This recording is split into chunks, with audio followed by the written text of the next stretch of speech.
I sent my stepmom to jail for 18 years, then sent my brother to a mental asylum. In our past lives, that's how they treated me.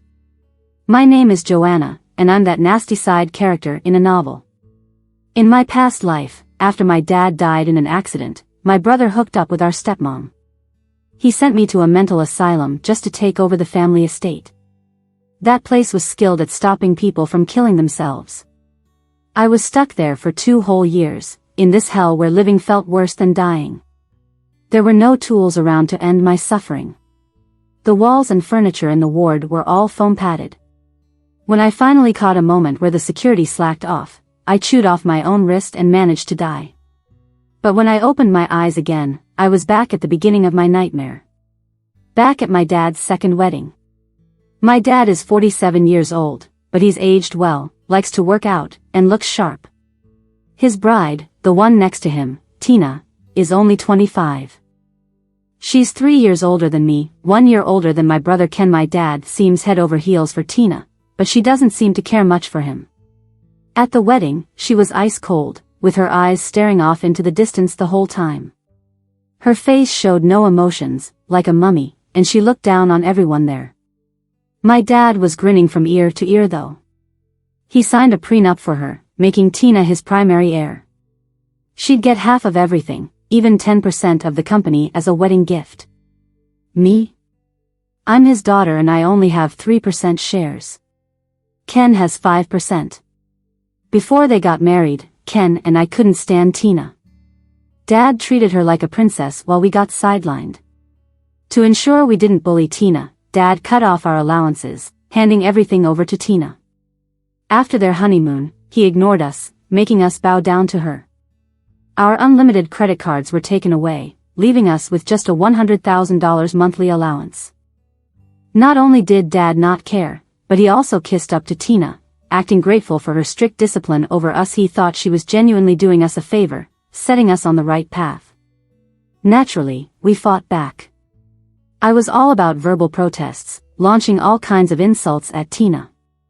Ken took action. He had Tina in bed, using my dad's own bed to get at her until she gave in. But I never expected Ken to surrender to Tina first. Later, she'd have a son. 2 years later, Dad would die in a car accident at age 49. Then, Tina would become my sister-in-law, and her son my nephew.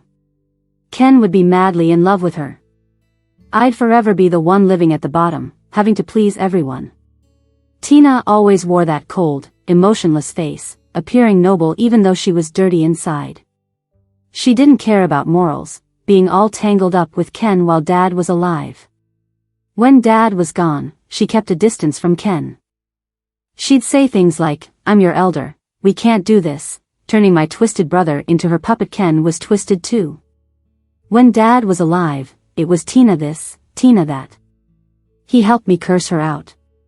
But once Dad was gone, it was still Tina this, Tina that. If I dared to say a bad word about her, he'd crush me until I had to beg for mercy. To make Tina happy, to prove that nobody loved her more, and to ensure all family assets end up with their son, my own brother locked me up in that mental asylum. He tricked me out of my shares, pushing me to my death. Sometimes, I wonder if Dad's accident might have been his doing too. Why was I the one sent to the asylum? Clearly, they were the real crazies. All of them. Dad went on a honeymoon with Tina. Ken, bitter about the remarriage, partied and got drunk with his rowdy friends. I'm home alone, knowing time is tight and I have to act. I can't let things end up like before, with me dying in an asylum. I took stock of my finances. As a spoiled rich kid, I'd never thought about saving or planning for myself, but that won't do anymore. Just thinking about living under the same roof with those three gave me the creeps. So, I sold my old clothes, bags, and jewelry. Whatever I could sell, I did. I used Dad's secondary credit card and maxed it out. He'd take it back and hand it over to Tina once back from the honeymoon anyway. Might as well use it. Since no one was home, I logged into the house's security system with my computer, connecting to all the cameras. The storage room, the hallway to the bedrooms, Dad's study, the kitchen, and our dining room. These were the places Ken would meticulously take care of Tina, as per Dad's instructions. The central spot was Dad's bedroom, but there wasn't a camera there, and even if there was, no way I'd connect to it. That'd be too sick. Ken staggered home, drunk out of his mind. His friends helped him back. He cried while holding me, "Joanna, why are we so unlucky? Is Mom blind? How did she end up with a husband like him? Is he a beast? Joanna, it's just us now, we don't have Dad anymore. Don't worry, I'll protect you. I won't let that wicked woman push you around." Just like I remembered. He really was a good brother once. But his kindness now was just to highlight my misery later, to show how much he loved Tina. "See, for you, I'd even destroy the sister I cherish the most. That's how much I love you. 2 years in that mental asylum, my dear brother. Only you could push your sister to this point. I really wish you could experience that yourself." I pushed Ken away, letting him roll on the couch, crying and screaming alone. In a few days, Dad would come back with Tina, and Ken, under the guise of revenge on Dad, would cross every boundary of morality and ethics with Tina. And then it became an obsession, an addiction. Couldn't stop. "Don't touch me, it's disgusting," I thought. When Tina got back from her honeymoon, she still had that cold, deadpan look on her face, like the world owed her a fortune. I kind of kept my distance from them instinctively, but Ken was like a fighting cock, always mocking and teasing them. Tina just ignored him, went upstairs, and my dad was trailing behind like a servant, carrying bags, arguing with his own kid to protect his young wife. These two are ridiculous. I deliberately caused a fuss, like, "Dad, did you get these gifts for Ken and me?" My dad looked stunned for a second and said, "These are for your stepmother. You guys are grown now, don't still expect gifts from Dad. Can you even listen to what he's saying? Is Tina younger than me? If I can't ask my dad, who should I ask? Should I become someone like Tina and ask my man?" If my dad wasn't so attached to Tina's stuff, I think he might have hit me. "Aren't you carrying a card? Buy what you want." "Sure, thanks, Dad." I walked out the door, went and bought myself 800 million worth of gold, maxing out my dad's card. Then I put all that gold in a safe deposit box. I'll need it someday. When I got home, my dad was furious. He spent $1 billion on his honeymoon with the new wife, and Ken's been partying away 30 million. But I was the worst. I had already maxed about 40 million before, and now another 80 million. Looks like unlimited cards aren't completely unlimited. About 250 million and it's maxed. My dad took away our cards, gave them to Tina to safeguard, told her to properly educate us. I just laughed. "Yeah, please teach me how to snag a rich husband, casually blow $1 billion a month. You're my hero, my role model. I'm gonna learn to become just like Tina." My dad tried to hit me, Ken jumped in, and they started fighting. Tina and I just stood there coldly watching, even stepped back to give them space. I'll definitely listen to my dad, I'll accept Tina's teaching, learn from her. Whatever she does, I do. She's cold, I'm cold. She doesn't care, I don't care. Can't go wrong with that. After they beat each other up, Tina and I were too tired from watching, so we went to our rooms to wash up and hit the sack.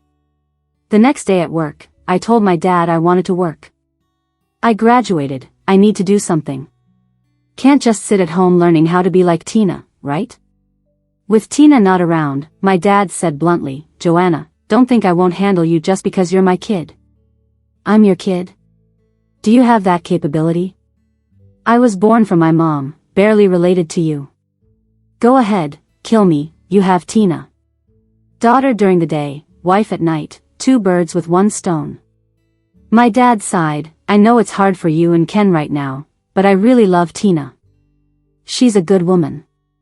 She doesn't say much, but you'll see in time." I smiled slightly. As long as Dad's not biased, doesn't pick on me for her, I won't pick on her. After all, I'm a daughter, I'll eventually marry and won't be under the same roof with you guys forever, right, Dad? As for my brother, I could hardly bother reminding Dad of the raging flames between his precious Tina and his son on his baby eventually became my dad's secretary at the company. My dad thought I was there to joke around. But I wasn't. Being the chairman's secretary, I aimed to learn how to become a decent chairman one day. Quickly, I got a grasp on the company's finances. My dad repaid that too. $5 billion, didn't have much left himself. Company assets aren't personal assets, he can't just move them around as he pleases. Dad, buy me a house, will you? I don't like Tina, and seeing you treat her better than me upsets me. You don't want me clashing with her daily, do you? I've grown up. I need my own space. How about this 2-story villa? The decor is nice, I can move in directly. It's less than $20 million. Doable, right? My dad looked troubled, staring at the brochure I handed him. I just promised to get Tina an art gallery, and now? Dad, like I said, don't be biased, and I won't pick on Tina if you don't buy me the house to buy her an art gallery. I'll just have to stay home under the same roof with her every day. When I'm in a bad mood, I'm unpleasant. Don't regret it then. My dad, wanting to spare Tina from my sharp tongue, relented. Fine, it's just a house, I'll get it for you. Thanks, Dad. Once it's bought, I'll move out quickly. Honestly, people should be self-aware and realistic. Struggling fiercely with Tina in the past life was pointless. The real problem lies with my dad and brother. They're the broken ones, and taking Tina down won't fix them. They don't love me. Why bend backwards for attention or care? Only what's truly in my hands is mine to keep. Anyone who wants to can go to the madhouse. I'm not going anymore. I worked as my dad's secretary for 6 months, then asked to be transferred as a department manager from the start. I let everyone know I'm the chairman's daughter. They should know I'm there to learn and prepare for taking over the company. I don't have the luxury of wasting time. No need to pretend to be a novice manager with no background, tangled in petty office politics. That's just brainless. Thanks to my position, I quickly built the best elite team, achieved the best performance, and made a name in the company. I know most of the credit goes to them, but that doesn't matter. I wasn't planning on doing sales myself anyway. Winning hearts is what matters, and having a presence in the company. Give the talented the rewards they deserve, and they'll recognize your leadership. I established a culture where people earn bonuses based on their abilities in the operations department, then I moved on to human resources. My dad doesn't think much of me. He acts like I have no direction and treat me like I'm just into things for a minute, moving on after a few months of fun. Honestly, he's never really respected me, neither has my brother. But that's fine because I don't need them knowing what I'm up to. I've moved into my own villa. Without those 3 weirdos around, it's like a breath of fresh air. But I still keep tabs by checking the security footage. Seeing what that family trio gets up to makes me sick to my stomach. I got tired of watching their little happy, chaotic lives. So, I found a few not-so-legal websites and uploaded those camera feeds. I don't care who ends up seeing them. A year after my dad got married, Tina got pregnant, just like how it went down before. But I know this kid isn't my dad's son, it's his grandson. When my dad found out Tina was pregnant, he was over the moon, humming tunes like he just now had a child after a lifetime of trying. He bought a $70 million duplex in the city center for the kid. In Tina's name he left it unfinished, saying he'd let the kid choose how to decorate it when he's old enough. My brother didn't say much. He just did the math silently. Then, while my dad was overjoyed with Tina, he stood behind him with a gentle smile. Well, I couldn't let them have all the fun without me. I said, Dad, isn't he your kid too? Shouldn't things be fair? I don't need a duplex, just send the cash to my account. My dad was furious. He yelled, You're over 20, fighting with an embryo over a house? Haven't I given you enough to eat or wear? Before you talk about fairness, think about how much I've spent on you over the years. He's got a long way to catch up. Once he's born, I'll have much more to make up for. Fine then. Later, during a board meeting, I sent myself a screenshot and a link from a burner account. Joanna, isn't this video of your house? It's all over the internet. I sent the image and link to my dad, who was at a meeting while, coincidentally, the other two were busy at home. My dad, being the chairman, accidentally clicked the link and saw his real son with his dear wife on the dining table. He stormed out of the meeting, with a dark expression, rushing to catch them. I walked into the chaotic meeting room. Sorry, folks, my dad suddenly felt unwell. Let's carry on. I'll make sure he gets a detailed report. I've been networking at the company for a year, so almost everyone knows me. This was the first time I represented him as his daughter, filling his chairman's seat. When a 5% stakeholder wanted to sell his shares to Charles, I nodded on my dad's behalf. I gently told them, buying and selling is a mutual decision. If you bring it up at the board meeting, it honors our family. I'm sure my dad wouldn't object even if he were here. Leaving the company, I wished him well, genuinely, even with a hint of envy. I wasn't free yet, but this board member was already set to leave. Lucky guy. The board members chuckled quietly, and some looked at me sympathetically, as if I was clueless about what selling 5% of the shares to Charles meant. Of course, I knew. That's why I had to give them a push. My dad wasn't there, the deal was made under everyone's watch, he couldn't oppose it later. He could only blame me for making rash decisions. With me taking the hit, the directors were happy with the deal. Returning home, I reported the meeting details to my dad, who was too busy with his domestic turmoil to care. He didn't even notice how many shares Charles had. Last time, I despised my dad's and brother's obsession with a woman, ignoring laws, ethics, family, and business. Today, I realized love-struck fools are kind of sweet, especially now I'm against them, not on their team. Our family held 51% of the shares, I had 3%, my brother 5%, Tina 10%, and my dad owned 33% as the major shareholder. When Charles bought 5%, he held 31%. 5%, just a bit shy of my dad's.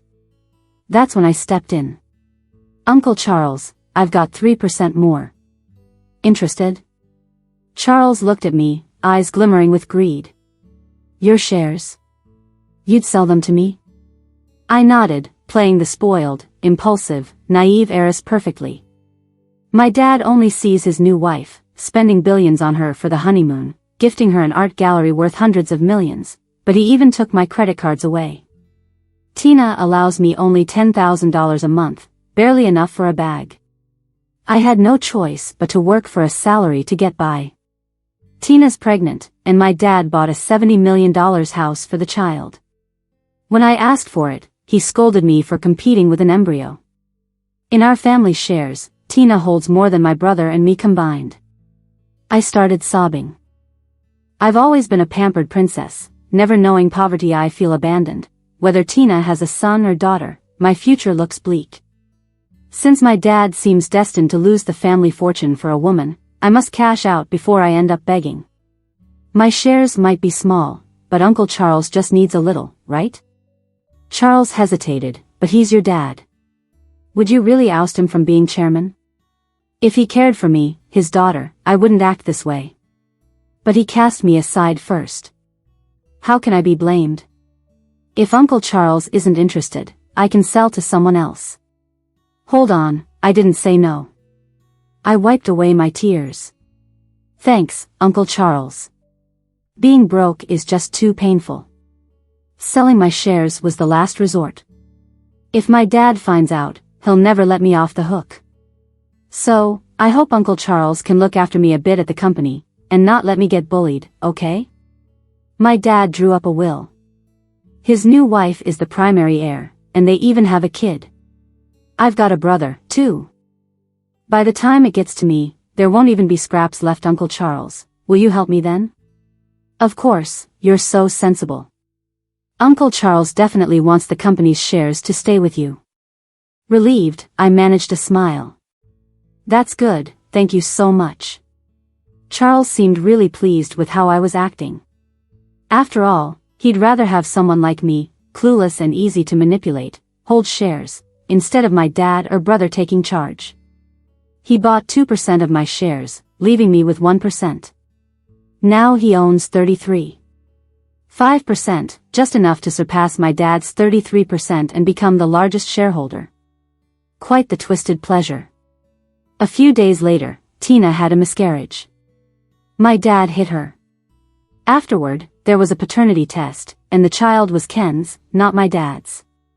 Enraged, my dad took back all the shares Ken owned and stripped him of everything valuable, leaving him with nothing and kicking him out. That brought my dad's shares back to 38%, still more than Charles. I felt really bad and went to apologize. He didn't blame me, though. He was too engrossed in our family's drama to care. And as a naive, foolish girl, with such a big mess at home, my dad being furious, Tina saying nothing, and my brother kicked out, I felt completely lost and helpless. Naturally, I needed a reliable adult to guide and comfort me.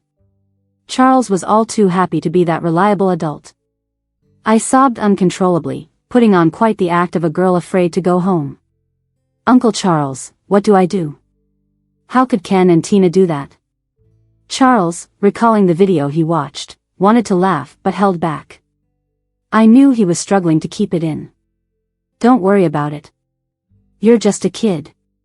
You can't handle adult stuff. But right now, it seems you're the only reliable one in your family. I believe the other shareholders think so, too." "Really? Thank you, Uncle Charles, you're such a nice person. I'll listen to you in everything at the company." Being the second largest shareholder, I needed to stick to this big-ticket investor. Charles's barely concealed smile told me he was very pleased with an idiot like me. Penniless, Ken finally remembered me. He wanted to stay at my place. But why should I let him mess it up? "Ken, Dad is so mad at you. He told me not to contact or help you. You know I still rely on him and Tina for allowance.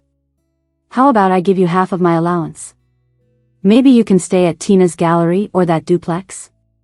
I doubt Tina would mind. But Tina did mind him staying at the gallery, claiming Dad often took guests there, not wanting him seen. Ken, the paragon of privilege, the domineering CEO who had Tina have a kid, inherit the family business, and later sent his sister to a mental hospital, now lived in an unfinished apartment without windows. His once close friends avoided him like the plague. They didn't want to get too close to someone who impregnated his own family member. Even if they didn't find it disgusting, they feared a scolding at home. Ken hit rock bottom. The once dashing gentleman now walked around dirty and unkempt. It seemed he really couldn't fend for himself. Without the help of household staff, even eating became a challenge. Always extravagant, my $5,000 monthly support barely tided him over. Being my dad's son, this situation didn't last 3 months before he softened. Occasionally sighing, he felt sympathetic knowing his son was suffering outside. He was just waiting for a reason to bring him back. Naturally, I was more than willing to help. "Dad, Ken's really suffering. You should let him come home. He's your own son, after all. He messed up, but you can just teach him a lesson, right? Would you really disown him?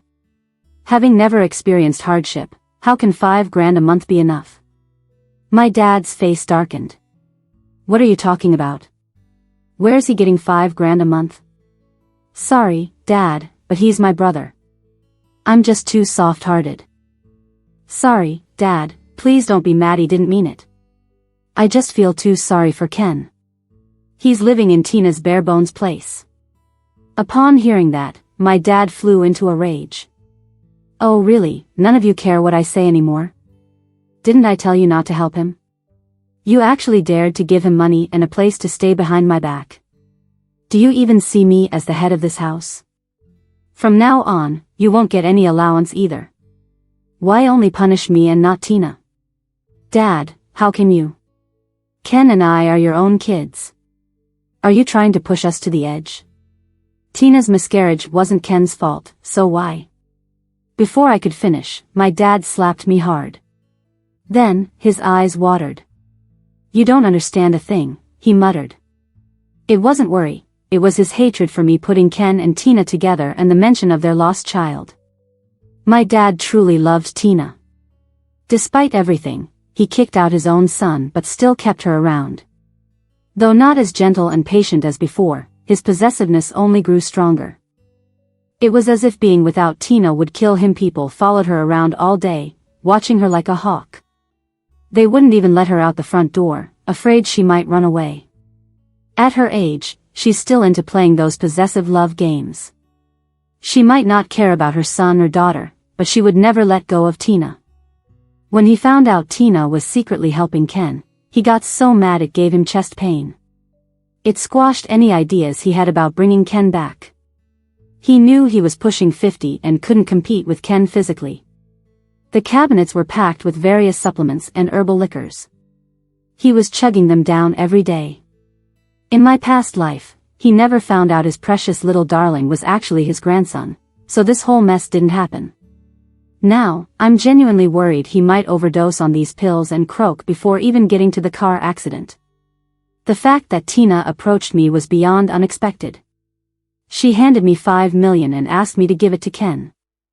Your dad treats me like a thief. He doesn't trust me at all, won't even let me step outside the house. Please, take this money to Ken. He's never had to fend for himself and he's been out there for months now. As she spoke, her eyes welled up. I couldn't tell if she was feeling sorry for herself or for Ken. I just smirked. If this is what counts as hardship, she's got a lot yet to learn. Tina, you know me well enough to know I can't stand it when parents aren't fair. I fight over stuff even with a zygote. I've got no allowance at all because of Ken. And you give him $5 million, but none for me? How's that fair? So, Tina had to bite the bullet and hand over another $1 million, giving my brother and me $3 million each. Look, my dad spoils her so much, but $6 million seemed like pulling teeth for her. I snapped pictures of my dad's beloved herbal liquors and supplements at home and sent them to Ken. Body and mind, they both need a little torment, you know? Dad's been home trying to relive his glory days lately, telling Tina to get him an heir. Maybe he'll be in a better mood and let you come back once she's pregnant. I got smacked by Dad just for speaking up for you. My allowance got cut too. Now, I have to eat all 3 meals at home just to get by. I'm sick of watching those two flaunt their shamelessness like Siamese twins every day. It's nauseating. Sorry, bro. I really can't help you anymore. I'm scared Dad might throw me out too, and then what would I do? Somehow Dad seems to care more about the kid in Tina's belly than he ever did for us. I wonder if he'll write his will to leave everything to our baby brother and leave us high and dry. So, Ken, if you don't step it up, you might lose the girl and the inheritance. Tina must be having some fun lately. Dad had to leave town on business for 2 weeks, but before he left, he was a raging bull, all red-eyed and full of energy. She's been stuck in bed, getting her meals brought to her, struggling to even make it to the dining table 2 days before he left. I went to his office, all hesitant. Dad, I've got something to tell you, but please don't get mad, okay? What? You want to buy something again? No, not me. Tina gave me $3 million to give my brother, but I haven't. You're my dad, and I want to do right by you. I just think you should know. Also, why did Tina give Ken so much money all of a sudden? Where'd she even get it from? Dad, are you giving Tina an allowance and not me? Tina looks out for my brother but not for me. Why are you both so biased? Dad glared at me with bloodshot eyes, like a ghost. You want money? You keep it, but don't you dare give a dime to Ken. But he's your flesh and blood, not your enemy.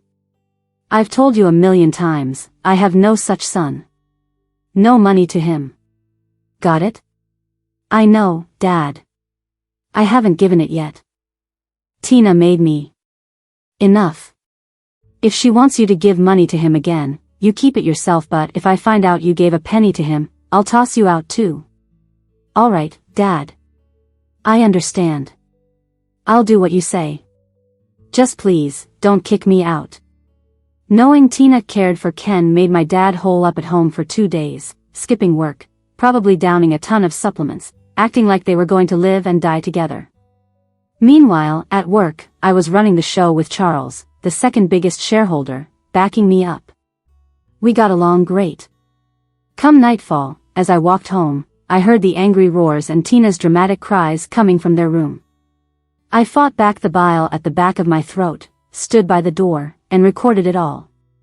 Then I sent it to my big brother who hadn't set foot home in half a year. He must be yearning for Tina by now. I told him what Tina did, giving me money for him. But when Dad found out, he chewed me out and threatened to throw me out if I dared give it you. Dad's been working Tina over to the point she can't even step outside the room. I can barely stand to watch, and the way Dad's behaving is downright frightening. Passing by their door feels like I might keel over from fright. What's going on in there? Is it domestic abuse? Tina's so frail, she might not make it. Once Dad left for his trip, I saw Tina walking with shaky legs, leaning on her back, as if a stiff breeze might blow her over. Tina, the other board members said Dad's trip this time is important, and he won't be back for half a month. Shouldn't we secretly bring my brother back for a few days? It's been ages since I last saw him. Don't you ever wonder how he's doing? No, don't. He can't come back. Why not? Don't you care about my brother? Or do you hope he dies out there? I don't. Then why? Why can't he come back? Tina's face was torn and pained, with a hint of fear. Whatever Dad had done to her, it clearly worked. I said no, and I mean no. Stop asking. All right, I won't ask any more. Once back in my room, I sent the recording of our exchange to my brother. Ken, what's up with Tina? She's dead set on keeping you away. Is she hoping you drop dead so she could have another kid and nab your share of the family fortune? I used to think she was nice to you. Remember when she pretended to give me money to help you, just to make Dad mad and block me from ever helping you again? She's got a cold heart, man. Did you do something to piss her off?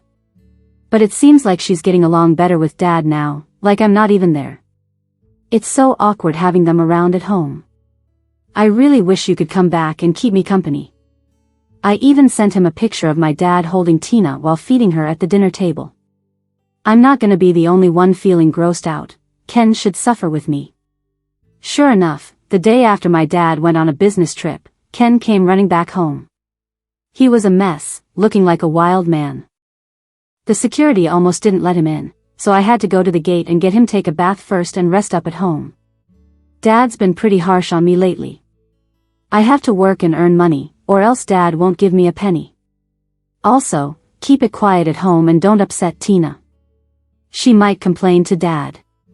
Don't leave any traces that show you were here. I'm afraid Dad will kill me. After giving him the rundown, I headed to work. Just Ken and Tina at home, it was bound to be interesting. I never expected this, but Tina ended up being rushed to the hospital. It was for a ruptured cyst, and I even looked it up online to see what it was. Ken really is the male lead in Tina's drama. Her family showed up, her dad, mom, and brother. I'd never met them before, and I never imagined if Tina even had a family. After all, a woman behaving like her, sleeping around and putting me in a mental hospital, seemed like someone who lived without care. Her family came to extort money. They thought Tina was beaten and threatened to expose us to the media as bullies. In the end, my brother took something from our home and exchanged it for $200,000 to get them to leave. Her brother's name is Bob. That's when I found out Tina married into our family because Dad gave her a dowry of $10 million to take care of her brother, and bought a big house for her parents. I left the hospital with them, offering to drive them. Where do you want to go? I'll give you a lift. Bob sat in the passenger seat, greedily checking things out. Like the car, Bob? It's all right. If you like it, you can drive it. The car's yours. For real? Of course, it's just a car. We've got plenty in our garage. Miss Joanna, you're so generous. It's nothing, we're family now, right? If you need anything, just say the word. Don't be shy. If you're not in a rush, why not come over to my place first? I brought them to my home and quickly removed the dashcam from my car. I gotta head to work. This is Tina's home too, so make yourselves at home, stay as long as you like. I swapped cars and went back to my villa. From my surveillance cameras, I saw how her family made themselves too comfortable. Tina's dad was tearing through my dad's prized medicinal herbs and wine, while her mom packed a big box full of jewelry and designer bags meant for Tina. Bob looted plenty from my brother and me, nearly stuffing my car full before driving off with the keys I left. 3 days later, my brother came home with Tina after discharge, finding a ransacked house. The staff told him the wife's family had stayed, and despite attempts to stop them, Bob even got physical with them. Tina shed a few tears. My brother fell for, chuckling evilly. "Want me to let them off?" "Sure, entertain me." When I came home, they were lost in their own world in the room. Tina's resilience was unmatched, busy as soon as she left the hospital. I went on and called the police. My place was looted. "We've lost a ton of jewelry, luxury items, and a car. Total value? At least 100 million. After hanging up, I called Dad. "Dad, the house got robbed." "I was just gone for 3 days, and look what's happened." "Tina? She's just been in the hospital, right?" "No worries, Dad, no need to come back. I've reported it." Dad abandoned his work to fly home overnight, afraid something might happen to Tina. When he entered the room, he caught his son and Tina cozily sharing a bowl of soup in his bed. Dad wanted to kill my brother, but Tina shielded him. Furious, Dad hit Tina, kicking her hard enough to rupture another cyst, and she bled profusely. We thought she miscarried.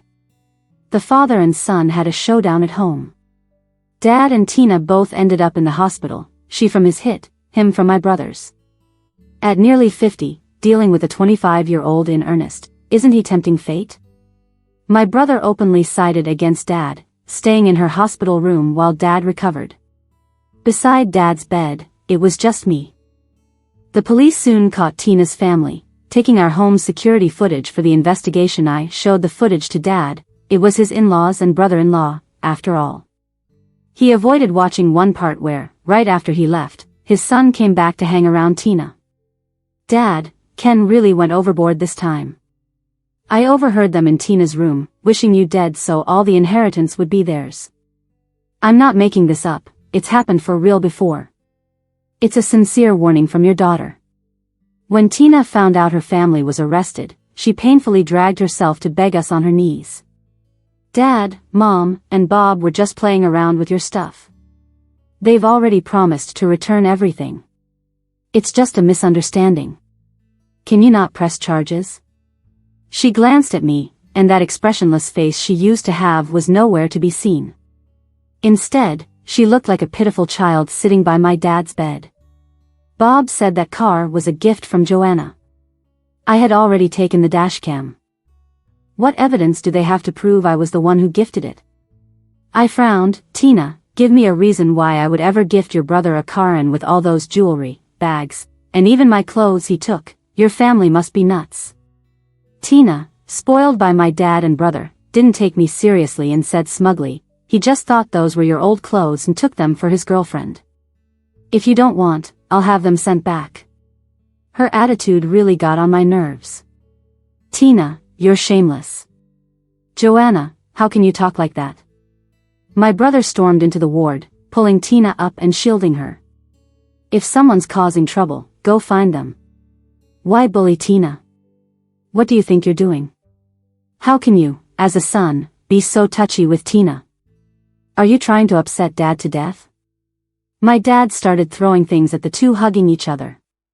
"Get out, both of you. Get out. Tina, you sly woman, I'm kind to you, and you take it for granted. Now you'll face my wrath. Your family better be ready for jail." They left.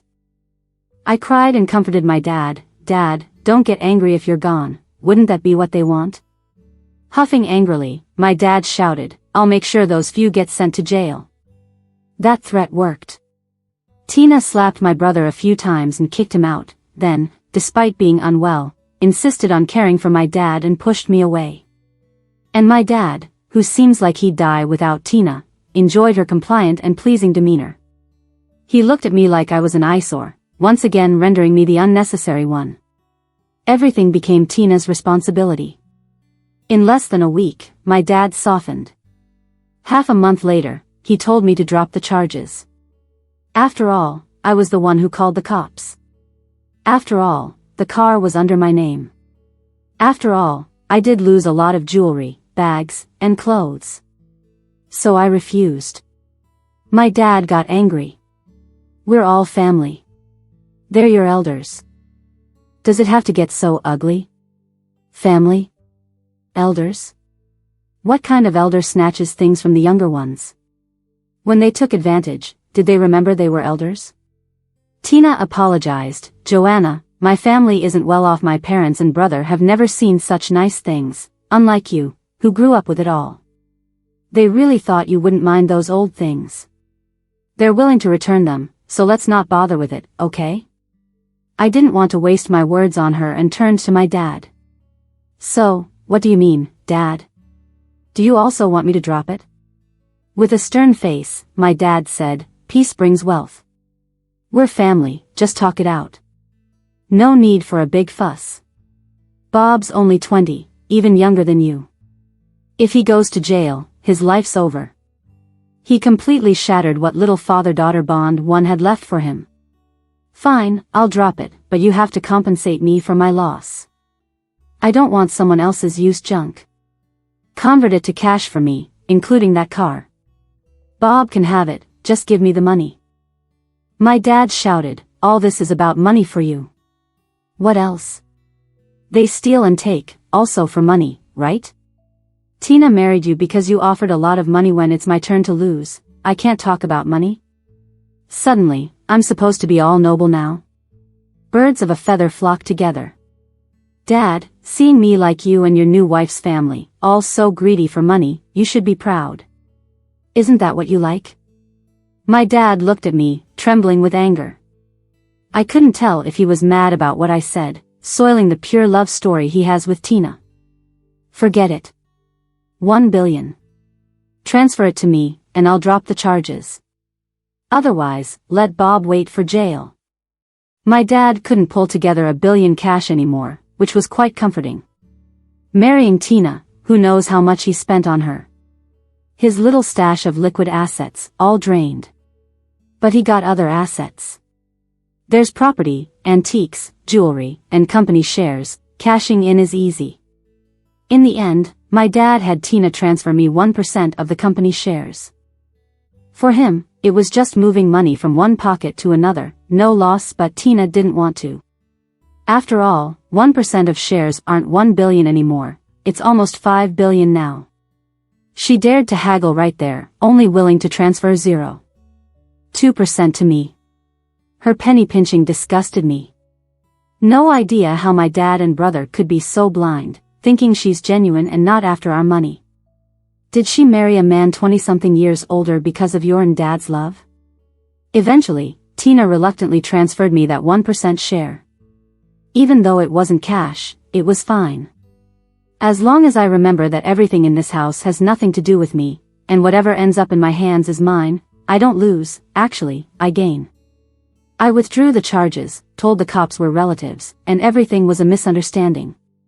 And told those three, I don't know why you'd do such a silly thing. You're not lacking money.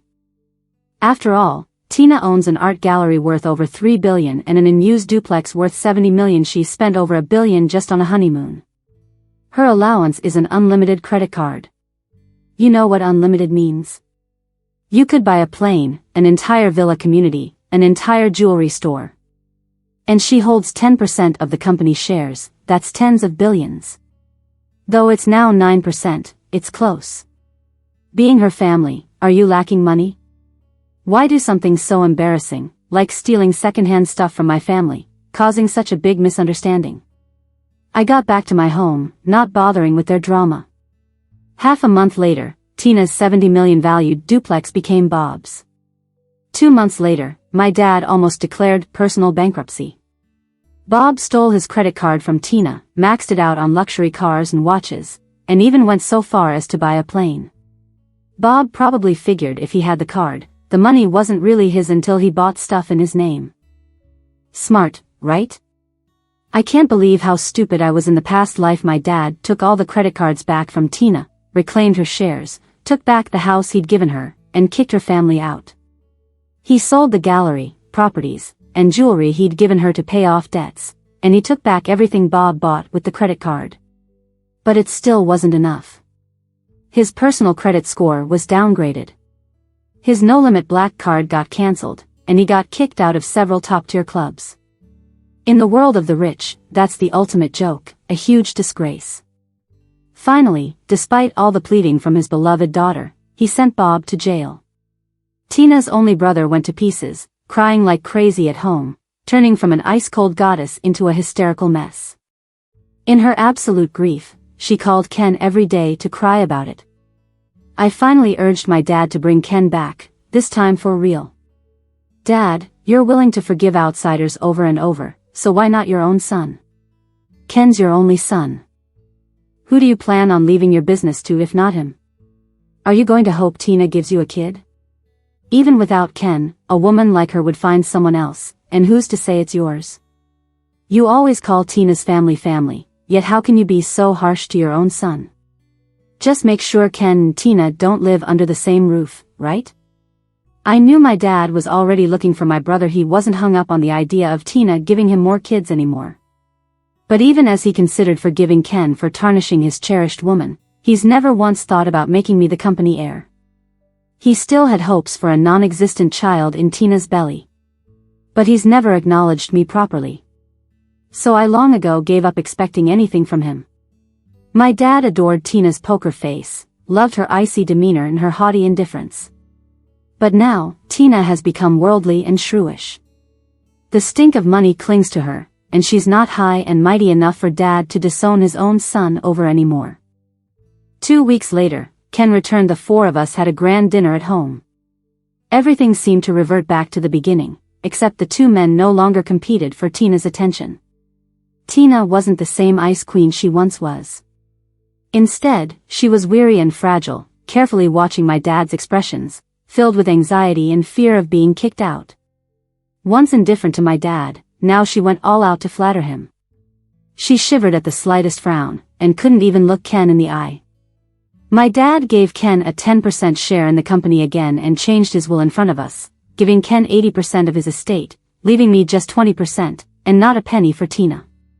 He warned Ken, if you disappoint me again, you'll end up with nothing.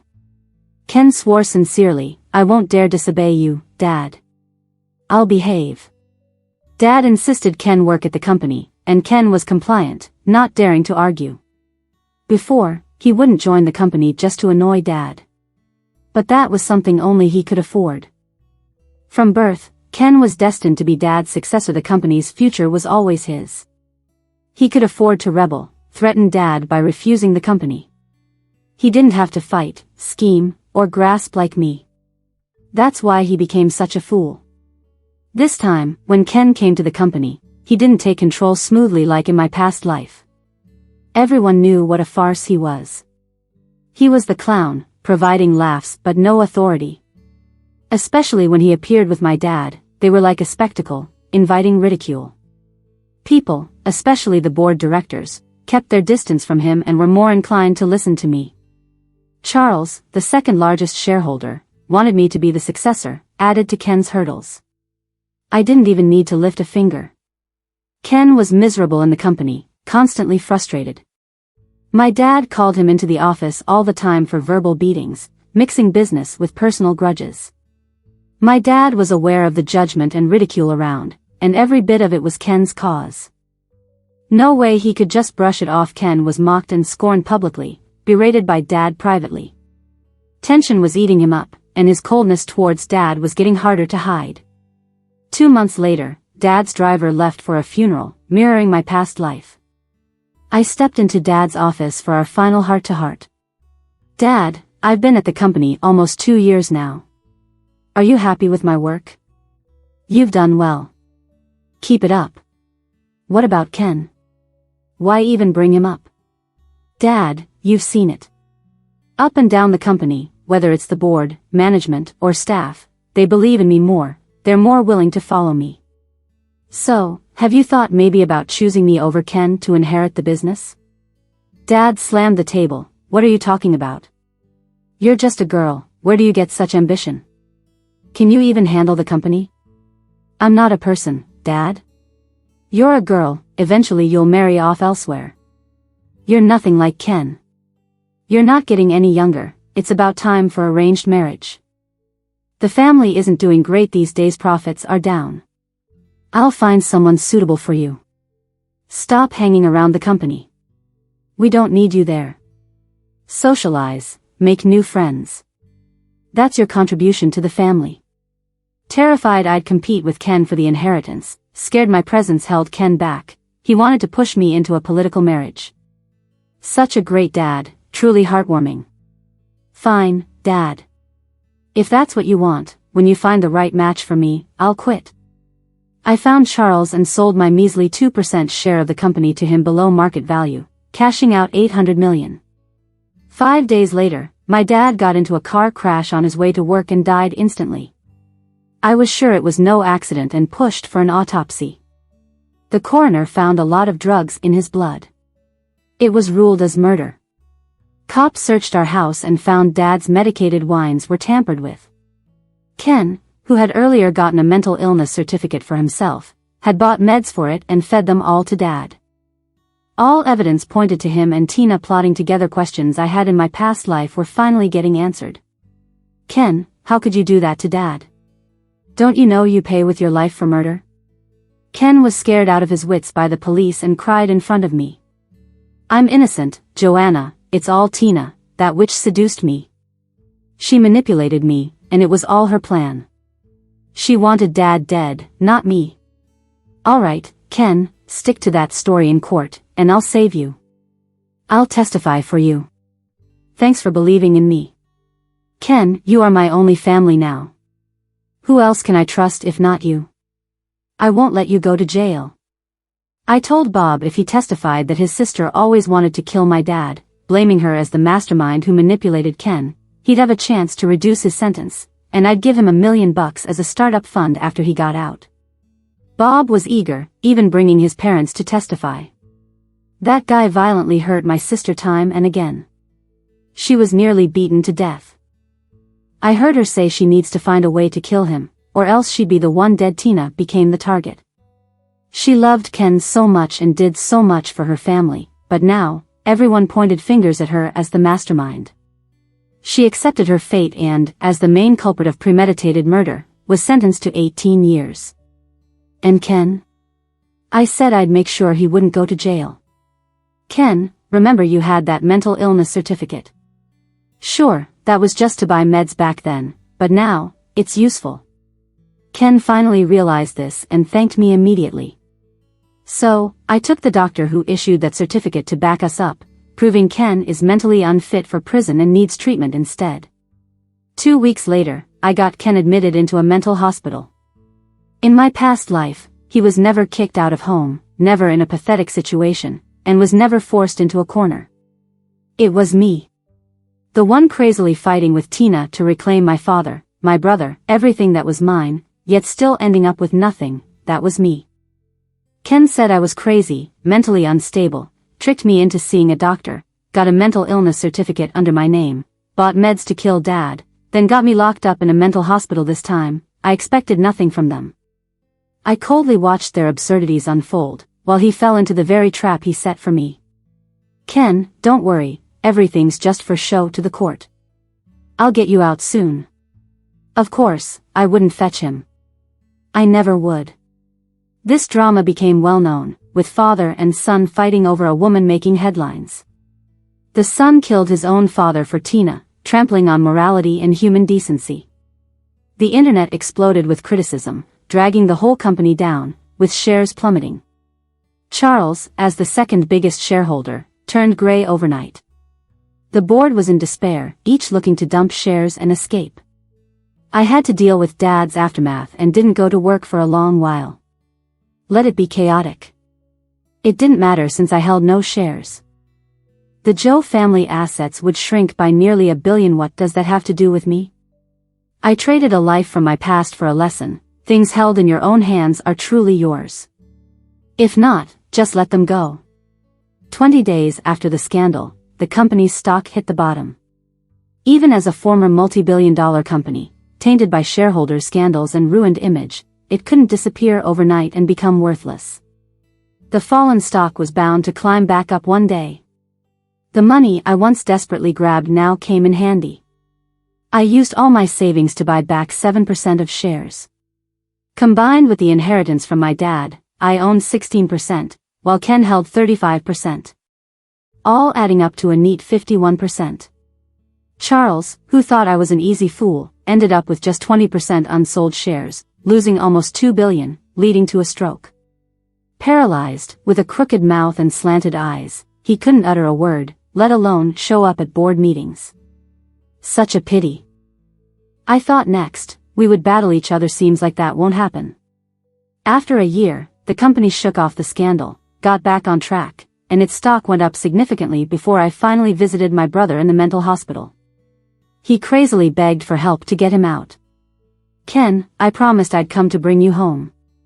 Here are the discharge papers. Sign them, and you're free. Ken's hands trembled with excitement, unable to read a word, just mechanically signing as the lawyer told him. Locked up for a year, tortured by fellow patients and meds, failing to end his life multiple times, he wished for death long before. I understood his mental state all too well, having been through it myself. Of course, I didn't have him sign discharge papers. He signed a stock transfer agreement instead. From today on, all his shares were mine. This move, he personally taught me in my past life. Now, the scene repeats, with just the signer's name switched. So easy. Ken, how are you? Do you like the place here? Made new friends? Isn't there someone who thinks they're an emperor demanding others kneel, fixating on beheading, tapping anything on people's heads? Then the old lady who suddenly attacks, thinking some poor sod is her ungrateful disappearing son, beating them down, cursing them senseless, or that woman who sees her baby in everyone, lovingly cradling you, then randomly stuffing things in your mouth to have you swallow. Did you meet them? Who's your best friend? I'm not crazy, I'm not sick, I'm better, Joanna, I'm better, take me home, Joanna, take me home. Joanna? You don't have a sister, remember? You only have Tina. Only Tina, remember? Wait it out, in 17 years, maybe she'll come get you. After all, you two loved each other so much, enough to kill your father and have your little sister locked up. Your epic love story will surely find its happy ending one day. Ken burst out in madness at me, subdued by two nurses and sedated. Watch him closely, tie his limbs when he sleeps, don't let him try to kill himself. He's got over $1 billion trust, so long as he lives, you get paid. If he dies, you get nothing. Understand? Yes, rest assured, we will take good care of your brother. Now, I hold 51% of the company's shares, wielding absolute control over the group. I've taken absolute control of my own life too. Gone are the days of the Joanna who begged pitifully to her dad and Tina or groveled to her brother. After all, asking for mercy is never as good as relying on yourself to rise.